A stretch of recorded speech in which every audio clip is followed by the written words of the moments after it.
పాలన మార్పు కనిపించాలంటే పాలకులు మారాలి. పాలకులు మారినప్పుడు ఖచ్చితంగా కొత్త కొత్త నిర్ణయాలు తీసుకుంటూ ఉంటారు. ఇందులో భాగంగానే తిరుమల తిరుపతి దేవస్థానానికి సంబంధించి కొత్త పాలక మండలి కొన్ని కీలక నిర్ణయాలు తీసుకుంది. కొత్తగా వచ్చిన టీటీడీ చైర్మన్ బిఆర్ నాయుడు గారి సమక్షంలో తీసుకున్న నిర్ణయాలు కొంతమంది అద్భుతం అనేవాళ్ళు ఉన్నారు. కొన్ని నిర్ణయాల్లో రాజకీయ జోక్యం స్పష్టంగా కనిపిస్తోందా అని ప్రశ్నించే వాళ్ళు కూడా ఉన్నారు. శారదాపీఠం భూములకు సంబంధించి ఆ లీజు రద్దు చేయడం, ఆ కట్టడాలను కూల్చివేస్తామని చెప్పడం, మొత్తం ఆ భూములు వెనక్కి తీసుకుంటామని చెప్పడం. అలాగే శ్రీవాణి ట్రస్ట్ విషయంలో కూడా పేరు మారుస్తానన్నారు. మొదట్లో ఆ ట్రస్ట్నే లేదంటే ఆ శ్రీవాణి ట్రస్ట్కి సంబంధించి ఆ దర్శనాన్నే ఎత్తేద్దామని అనుకుని తర్వాత పేరు మారుద్దామని అనుకోవడం. అలాగే రేణుగుంట ఎయిర్పోర్ట్లో ఆ కోటాను కూడా పెంచడం, 100 టికెట్లు ఇచ్చేవారు ఇప్పుడు 200కి పెంచడం. కొన్ని కీలక నిర్ణయాలు ఇంకా తీసుకోవాల్సిన అవసరం ఉందా? బిఆర్ నాయుడు గారి పాలన ఎలా ఉండబోతోంది? తిరుమల తిరుపతి దేవస్థానానికి సంబంధించి ఈ మార్పులు ప్రజలకు లేదంటే భక్తులకు, శ్రీవారి భక్తులకు ఎంతవరకు మెరుగైనవిగా ఉండబోతున్నాయి? ఇదే అంశం మీద చర్చించే ప్రయత్నం చేద్దాం. సార్, ముందుగా చూసుకుంటే శారదాపీఠం భూమికి సంబంధించి ఆ లీజుకి సంబంధించి మొదటి నుంచి నడుస్తోంది. ఖచ్చితంగా దాన్ని వీళ్ళు వచ్చిన తర్వాత తీసేసుకుంటారు, రద్దు చేస్తారు, అప్పుడు జగన్ ఇచ్చారు అన్నట్టుగానే ఆ నిర్ణయం తీసుకోవడం రాజకీయంగా ఏమన్నా ఉందా? అది ఆ నిర్ణయం ఒక మంచి ఉంది, ఒక చెడు ఉంది అనుకోవాలా? ఇప్పుడు జగన్మోహన్ రెడ్డికి సంబంధించి రాజగురువులాగా వ్యవహరించారు. ఒకసారి ఆ రోజుల్లోనే నేను గతంలో కూడా చెప్పాను, అనవసరంగా రాజకీయాల్లోకి ఏలు పెడుతున్నారు ఆయన. మ్యాక్సిమం అవసరమైనంత వరకు స్వామీజీలు ఆశ్రమం నడుపుకుంటంలో తప్పు లేదు, ఆధ్యాత్మిక బోధనలో తప్పు లేదు, దానికి ప్రభుత్వపు వసతిని వినియోగించుకోవడంలో తప్పు లేదు, కానీ దాన్ని వేరే వాటికి వాడకూడదు, లాభాపేక్ష వైపుకి పోకూడదు అన్నటువంటిది. సరే, మధ్యలో అదేదో స్టార్ హోటల్ కట్టుకునేందుకు స్థలం తీసుకోవడం విశాఖపట్నంలో, అదే ఒక తప్పు. ఫస్ట్ అది వేద పాఠశాల అన్నారు, బాగుంది, మంచిది, వేద పాఠశాల కొండ మీద పెట్టిస్తే చాలా బాగుంటుంది అనుకున్నా. అది కాస్త తర్వాత స్టార్ హోటల్ కన్నది వేరేది. అది ఖచ్చితంగా కమర్షియల్ వైపుకి పోవడమే కదా. ఆశ్రమం ఆధ్యాత్మిక వాసనల చోట ఆ వ్యాపార దూరంలోకి వెళ్ళడం తప్పు. నెంబర్ 2 వచ్చేటప్పటికి కొండ మీదన ఆశ్రమం ఉండటం కరెక్ట్. ఎందుకంటే ఇది ఒక్కటే కదా ఆశ్రమం, అనేక మతాలకు సంబంధించి ఇదే అనేక మఠాలకు సంబంధించిన ఆశ్రమాలు, అనేక ఆశ్రమాలకు సంబంధించినటువంటి ఉన్నాయి అక్కడ. అయితే అక్కడ ప్రభుత్వం ఇచ్చిన స్థలం కంటే ఎక్కువ ఆక్రమించుకోవడం అనేది తప్పు. ఎక్కువ ఆక్రమించుకుని కట్టారు. అలాంటి తప్పు చేసినప్పుడు ఆ ఎక్కువ ఆక్రమించుకున్న దాని వరకు ఆపేయాలి, కానీ టోటల్ ఆశ్రమం స్వాధీనం చేసుకోవడం ఏంటి? అది తప్పు కదా. అంటే అప్పుడు మేము ఆక్రమణలో ఏం కట్టలేదు, ఇచ్చిన దాంట్లో కట్టామని కూడా చెప్పినట్టున్నారు కదా ఆయన. వాళ్ళు చెప్పారు. తర్వాత అక్కడ ఎక్కువ జరిగింది అన్నటువంటిది. అంటే బేసిక్గా సమస్య ఏంటంటే, నేను విన్నది అక్కడ ఉన్నటువంటి పరిస్థితి, అప్పుడున్నటువంటి అధికారుల్ని వీళ్ళకేమి వీళ్ళ తరపునేమి బిల్డర్లు ఉంటారు కదా, అప్పుడున్నటువంటి అధికారుల్ని మీరే ఎవరినన్నా మనుషులను అరేంజ్ చేయండి, మేము డబ్బులు కడతామని చెప్పారట. చెబితే ఒక ముఠా ఈ బిల్డింగ్ కన్స్ట్రక్షన్ చేసే ముఠా మేస్తుంది వాళ్ళని కొంతమందిని అప్పచెప్పారు వీళ్ళకి, ఇది ఈ ఆశ్రమంకి అప్పచెప్తే వాళ్ళని మరి మీరు ప్లాన్ వేసి తీసుకురండి అయ్యా అన్నారు. ఎంత ఖర్చు అవుతుంది అంటే 1.5 కోటి ఎంతో లెక్క కట్టారు వాళ్ళు కన్స్ట్రక్షన్కి. కడితే వీళ్ళు 30 లక్షలు 40 లక్షల రూపాయలు డబ్బులు కూడా ఇచ్చేశారు వాళ్ళకి, ఇచ్చేసి కట్టమని చెప్పారు. అయితే కట్టడం ప్రారంభమైన తర్వాత ఒక అధికారులు ఎవరో వీళ్ళ నోటీస్కి తీసుకొచ్చారు, ఆశ్రమం నోటీస్కి, మీకు ఇచ్చినటువంటి ప్రదేశం కాకుండా వాళ్ళు ఎక్స్పాండ్ చేసి కడుతున్నారు. అయితే ఆ ఏరియాలో ఇంకేం ఉండదు, అక్కడ మామూలుగా ఎట్లా ఉంటుందంటే ఆ పక్కన ఖాళీకి సంబంధించినటువంటి ప్లేస్ ఉంటుంది. అంటే ఫర్ ఎగ్జాంపుల్ మీరు అక్కడ కొండ మీద చూస్తే కనుక ఆశ్రమం పక్కన వచ్చిన వెహికల్స్ అవన్నీ పార్క్ చేసుకోవడానికి ప్లేసు అవి ఉంటాయి. అలాగా ఇది ఒక్క మఠమే కాదు, దాదాపు 10-12 మఠాలకు ఉన్నాయి అట్లాగా ఎక్స్ట్రా స్పేస్ వాళ్ళు ఆక్రమించుకున్నారని నివేదిక ఉంది అక్కడ. విజిలెన్స్ నివేదిక ఒక్కళ్ళకి ఇవ్వలా, మిగతా ఆశ్రమాలకు సంబంధించి కూడా వాళ్ళు మరికొంత భూమిని వాళ్ళ చేతుల్లో పెట్టుకున్నారని ఉంది. అప్పుడు చేస్తే అన్ని ఆశ్రమాలు చేయాలిగా, అన్ని మఠాలు చేయాలిగా, ఉట్టి వీళ్ళదే చేయడం ఏంటి? అది కూడా నా దృష్టిలో అయితే అది చేయాల్సింది ఎంతవరకు అంటే ఆ అక్రమ నిర్మాణం అనేటటువంటి ప్లేస్ వరకు కూల్చేయచ్చు, అది అండర్ కన్స్ట్రక్షన్లోనే ఉంది, పూర్తి అవ్వాల, దాన్ని కట్టడానికి వీల్లేదని చెప్పి అది కూల్చేసి అది టీటీడీ స్వాధీనం చేసేసుకోవచ్చు, లేదా అక్కడతో ఆపేయండి అని చెప్పచ్చు. అలా కాకుండా అసలు టోటల్ ఆశ్రమాన్ని స్వాధీనం చేసుకోవడం ఏంటి? అదే కదా, అది కరెక్ట్ కాదు కదా.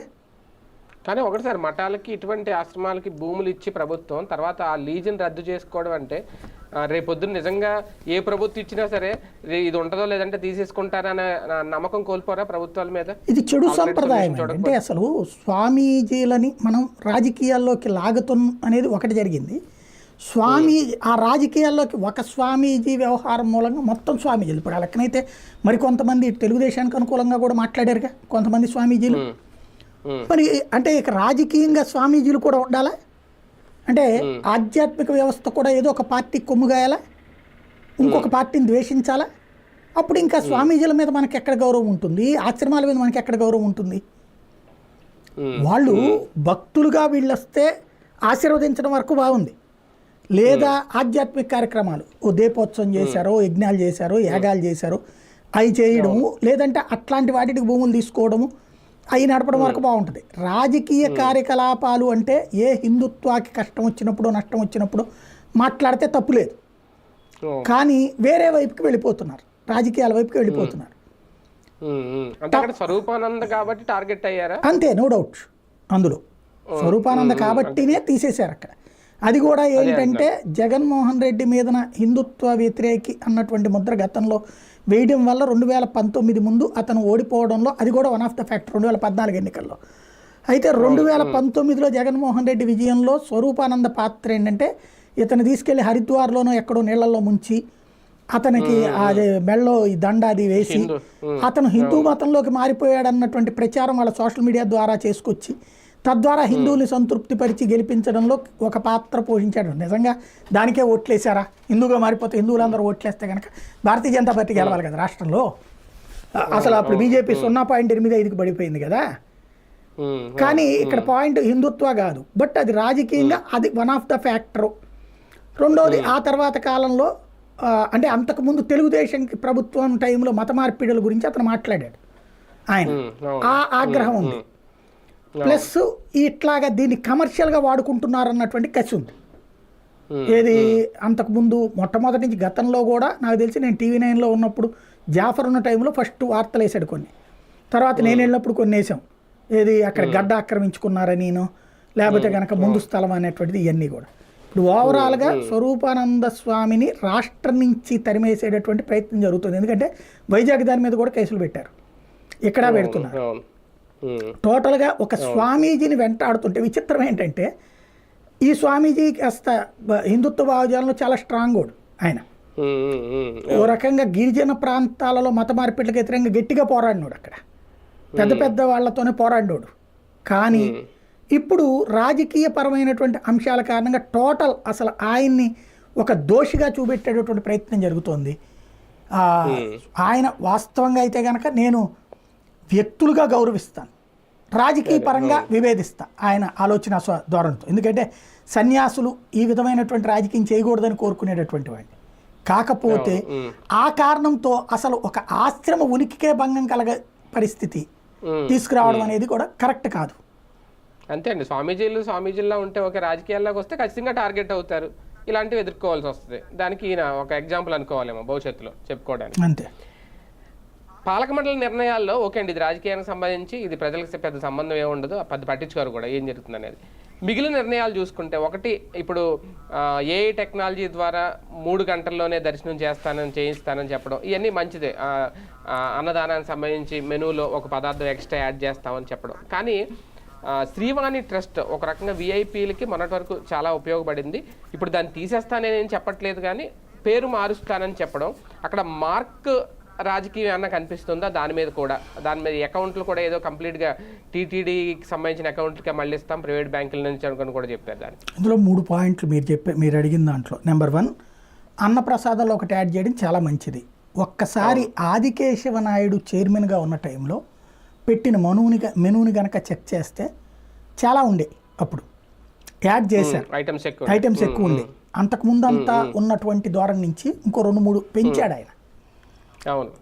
ఇప్పుడు అందులో తర్వాత వచ్చి తీసేశారు, ఇప్పుడు ఒకటి యాడ్ చేస్తానంటున్నారు. వెరీ గుడ్, అది మంచి కాన్సెప్ట్ నెంబర్ 1.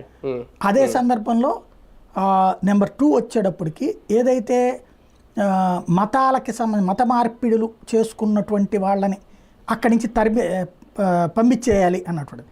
ఎస్పెషల్లీ అది ఎక్కడ కనబడింది అంటే మనం అబ్జర్వ్ చేస్తే టీటీడీ సిబ్బందిలో మీకు వీళ్ళు ఉంటారు, అటవీ పనులు చేసే వాళ్ళని, అవుట్ సోర్సింగ్, అంటే కాంట్రాక్ట్గా ఒకళ్ళకి ఇస్తారు. ఆ కాంట్రాక్టరు వీళ్ళని పనిలోకి తీసుకుంటాడు. అది అటవీ అడవుల్లో అక్కడ మీరు వచ్చేటప్పుడు కొండ మీద నుంచి కిందకి దిగుతున్నప్పుడు ఎక్కుతున్నప్పుడు ఈ గడ్డి కొట్టడం ఇవన్నీ చేస్తూ ఉంటారు ఎప్పటికప్పుడు. వాళ్ళల్లో ఎక్కువ మంది మత మార్పిడికి గురైన వాళ్ళు ఉంటారు. అట్లాగే సెక్యూరిటీ స్టాఫ్ ఉంటారు, అది అవుట్ సోర్సింగే. వాళ్ళకి ఎంతని జీతం ఇచ్చేసేసి భోజనాలు అది ఏర్పాటు చేసి చేస్తారనమాట. వాళ్ళది ఒకటి. మత మార్పిడిలకు సంబంధించిన వాళ్ళు వాళ్ళల్లో కూడా కొంత ఉంటారు, వాళ్ళల్లో 10-20% ఉంటారు. మూడోది వచ్చేటప్పటికి ఈ కొండపైన జాపాలి, తర్వాత దాని పేరేంటది, మన పాపనాశనం, ఆకాశగంగా, ఆ ప్రాంతాల్లో షికారీలు ఈ పేర్లతో కొంతమంది వచ్చేసేసి ఆ గిరిజన తెగలన్నమాట. వాళ్ళు అక్కడ ఇట్లాంటివి అమ్ముతూ ఉంటారు. వాళ్ళల్లో కొంతమంది మత మార్పిడికి గురయ్యారు. వాళ్ళు ఇప్పుడు వాళ్ళని పంపించేయాలన్నటువంటి నిర్ణయం చాలా మంచి నిర్ణయం. అప్పుడు ఆధ్యాత్మిక క్షేత్రం తిరుమల పుణ్యక్షేత్రం హిందువులకి మాత్రమే ఉంటుంది. ఆ విధంగా ఉపాధి పొందాలనుకున్నప్పుడు అక్కడ ఈ మతాన్ని పాటించడం, ఈ మతాన్ని పాటించే వాళ్ళకి ఉపాధి, చాలా మంచి ఆలోచన ఇది. మూడవది మీరు చెప్పినటువంటిది దర్శనం పరంగా 3-4 గంటల్లో అనేటటువంటిది ఆర్టిఫిషియల్ ఇంటెలిజెన్స్, ఇది ఆచరణలో పెడితే అద్భుతం. నేను పనిచేసినప్పటి నుంచి వింటానే ఉన్నా, ఎవరి కాళ్ళు మారుతున్నప్పుడు అంటూ ఉంటారు. కానీ అది ఎలా చేస్తారంటే సాధారణంగా మనకి ఇదేస్తారు చేతికి, మీకు కడియాలు అదేసేసి అయ్యా మీరు దర్శనానికి సో టైంకి రండి అని చెప్తారు. అది కాకపోతే అదేమైపోతుందంటే ఇది చాలామంది భక్తులకి పెద్ద సమస్య. వచ్చినోడు రావడమే, ఉచిత దర్శనానికి వెళ్ళేవాడు ఉచిత దర్శనం క్యూకి వెళ్ళిపోతాడు. ఈ టోకెన్ వేసుకోవాలి, ఇది ఓ పెద్ద తతంగం. ఓ 10 మందినో 25 మందినో 100-1000 మందినో చెప్పగలం, కానీ లక్షలాది మందికి అది వచ్చేది. అంతమందికి చెప్పడం కష్టం. వాడు క్యూ లైన్లో నుంచున్న తర్వాత నువ్వు వెళ్ళిపోయి నీకు ఇప్పుడు దర్శనం లేదు అంటే కనుక వాడు ఎక్కడికి పోతాడు? కాబట్టి అది కొంత ఇబ్బంది. అది సమన్వయం చేయడం, ఎన్ని మీరు టీవీలో చెప్పినా పేపర్లో చెప్పినా అది వినేటటువంటి వాళ్ళు కాదు. గుడికి వచ్చాం, దర్శనానికి క్యూ లైన్లో నుంచున్నాం, 20 గంటలు 30 గంటలైనా. దీనికి పరిష్కారం ఏంటి అంటే అక్కడికి వచ్చిన తర్వాత ఆ క్యూ లైన్ దగ్గరనే టోకెన్లు ఇచ్చేసి రేపు రా అని చెప్తే వాళ్ళు ఎక్కడ ఉండాలో తెలియదు. రూములు తీసుకోరు, అక్కడ రోడ్డు మీదనే పడుకుంటుంటారు. ఆ మధ్యన ఎవరు ధర్మారెడ్డి ఉన్నప్పుడు అనుకుంటా కింద నుంచి పైకి రాకూడదని కూడా ఏదో ప్లాన్ చేశారు. కింద ఆపేసేసి వాళ్ళని టైమింగ్ అక్కడే ఇచ్చేసేసి పైకి ఎక్కాలంటే ఈ టైం అని చెప్పేసి, అది చాలా తప్పది. అట్లాంటిది ఎక్కడ ఉండాలి జనాలు? అప్పుడు తిరుపతి మీద పడాలి అందరూ కూడా. కాబట్టి కొండపైకి రానియండి, కావాలంటే పెద్ద పెద్ద షెడ్లు, ఇంకా ఖాళీ స్థలాలు చాలా ఉన్నాయి అక్కడ షెడ్లు వేయండి, వాళ్ళందరూ ఎక్కడికక్కడ ఉండటానికి నీట్గా ఉంచండి. అక్కడ ఇవి ఉంటాయి మీకు, ఫ్రీ ఉంటాయి, అక్కడ ఫ్రీ షెడ్స్ ఉంటాయి, 5 రూపాయలు 10 రూపాయలు ఉంటాయి. అట్లాంటి వాటి గురించి శ్రీవారి సేవకుల ద్వారా భక్తులందరికీ చెప్పానండి. రోడ్డు మీద కూర్చునే వాళ్ళు, రోడ్డు మీద పడుకునే వాళ్ళు మీరు అక్కడికి వెళ్ళండి అని చెప్పానండి. అట్లాగే మీరు టోకెన్ తీసుకోండి, ఇక్కడ తీసేసుకుని ఆ షెడ్లో ఉండండి అమ్మా అని చెప్పండి. ఆ షెడ్ల దగ్గర అది భోజనాలు ఏర్పాటు చేయండి. అప్పుడు వీళ్ళు చెప్పినట్టు 4-5 గంటల్లో దర్శనం జరుగుతుంది, ఖచ్చితంగా జరుగుతుంది. ఇది శ్రీవాణి ట్రస్ట్ లో నిజంగా అవకతవకలు జరుగుతున్నాయని నమ్ముతోందా ఇప్పుడు ప్రభుత్వం? అందుకేనా ఈ మార్పు? శ్రీవాణి ట్రస్ట్ గురించి ఒక అపోహలు సృష్టించారు కాబట్టి అపోహల చుట్టూ కథ నడుస్తుందండి. ఒకటి, శ్రీవాణి ట్రస్ట్ అనేటటువంటి ఉద్దేశం ఏంటంటే రాష్ట్రంలో కానీ 2 తెలుగు రాష్ట్రాల్లో కూడా గిరిజన ప్రాంతాలు, దళిత ప్రాంతాలలో వాళ్ళు ఎందుకు మత మార్పిడికి గురవుతున్నారు అంటే అక్కడ గుడి ఉండదు, ఉన్న గుళ్ళో పంతులు గారు ఉంటారు. ఇది సమస్య. చాలా చోట్ల గుళ్ళే ఉండవు. వాళ్ళు ఎక్కడికి వెళ్ళాలి? ఏ ప్రధాన సెంటర్కు వెళ్ళాలి. అక్కడ గుళ్ళ దగ్గర వీళ్ళని పట్టించుకునే వాళ్ళు ఉండరు. అదే పాస్టర్ గారు అయితే వచ్చి, ఇప్పుడు ప్రతి ఒక్కళ్ళకి శుభకార్యాలు ఇంట్లో ఉంటుంది కదండి, పుట్టినరోజు, బిడ్డ పుట్టినప్పుడు బారశాల, తర్వాత దాన్ని ఏమంటాము మన పెద్ద మనిషి అయినప్పుడు ఉయ్యాల ఫంక్షన్, ఇట్లాంటి వాటిట్లలో పెళ్ళి, పేరంటము, తలంబ్రాలు, లేకపోతే దాన్ని ఏమంటాం మన తాంబూలాలు, ఇట్లాంటి వాటికి హిందూ అర్చకులకు వచ్చేట్టు కొంచెం ఎక్కువ అడుగుతున్నారు. అది ప్లస్ ఆ ఏరియాలో గుడి ఉండదు, వీళ్ళ దగ్గరకు వచ్చేవాళ్ళు తక్కువ ఉంటున్నారు. ఇలాంటి వలన అదే పాస్టర్ గారు అయితే వచ్చేస్తున్నారు, ఇంటి దగ్గర చేసిపోతున్నారు. అందుకు మత మార్పిళ్ళు ఎక్కువ అవుతున్నాయి. దీన్ని ఆర్ఎస్ఎస్ అనుబంధ విభాగాలు అప్పట్లో ప్రభుత్వాలతో చర్చించిన తర్వాత చంద్రబాబు గారి టైంలోనే పెట్టబడింది ఇది.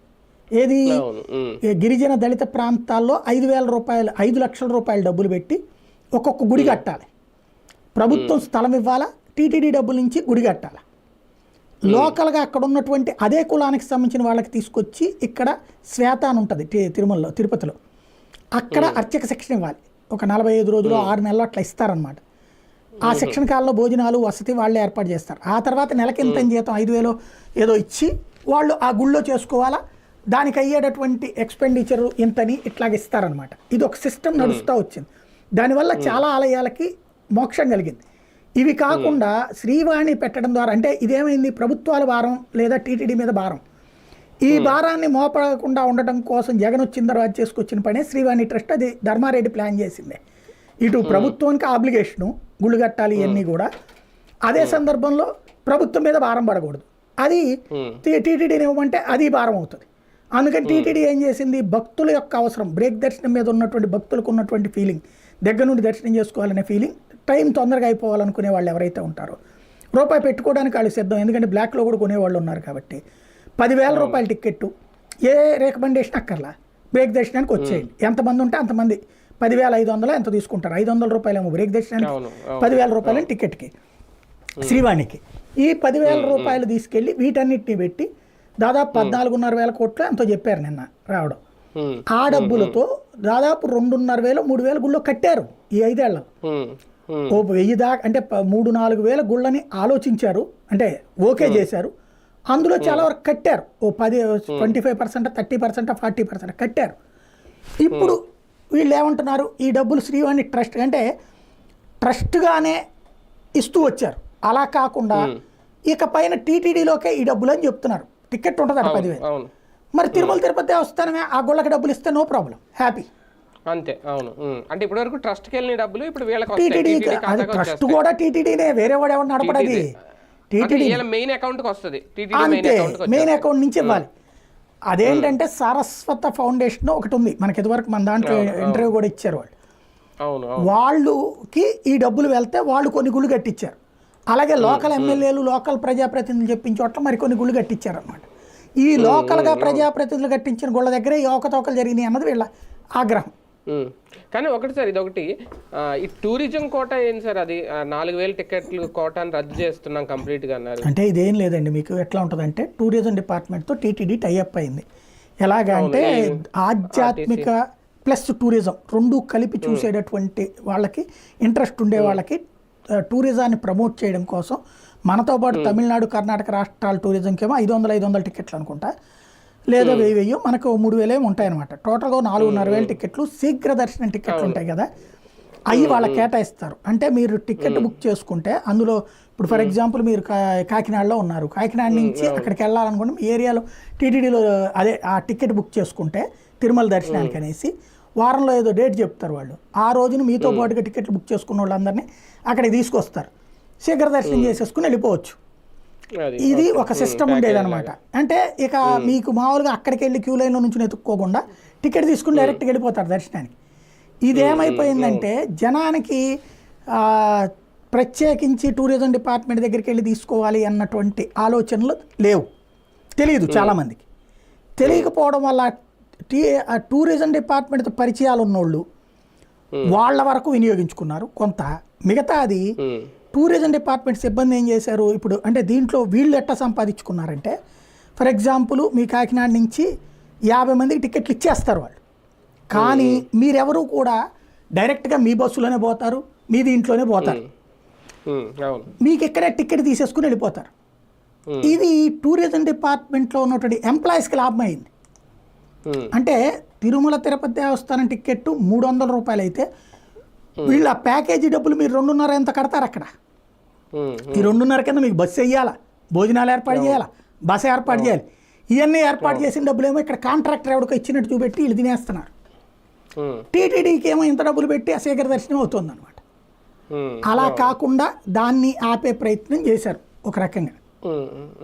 అది వాస్తవం.